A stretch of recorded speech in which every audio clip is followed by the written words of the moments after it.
This is Attorney T. Morton here to discuss the final stage in a criminal case if you've been charged with a crime, convicted or pled to a crime in Johnson County, Kansas, and that is sentencing, step 11. At the sentencing phase, the pre-sentence investigation in step 10 will be presented to the court, and the court will then use the sentencing grid and those recommendations and, of course, input from the state to determine what the ultimate outcome of your case will be. This is a hearing of its own and an opportunity for your attorney to argue departure, which is a request for the court to do something different out of the ordinary or what is required by the sentencing grid in your specific case, and that can be argued by a motion for departure.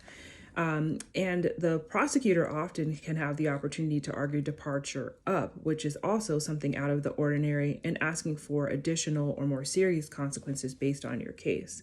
You often will know whether or not the state intends to do that in advance.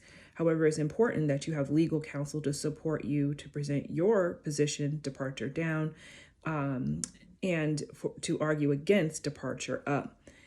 Departure motions do not always have to be filed, but it is something that you should consider depending on the nature, the circumstances, and the details in your case.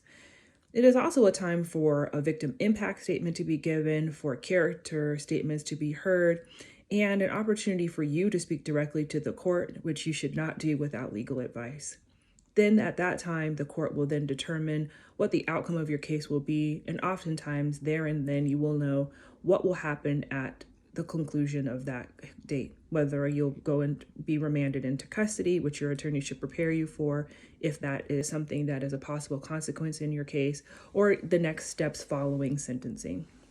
If you have questions about your specific case, feel free to give me a call at 913-602-7288 or reach me on the internet, www.attorneytmorton.com.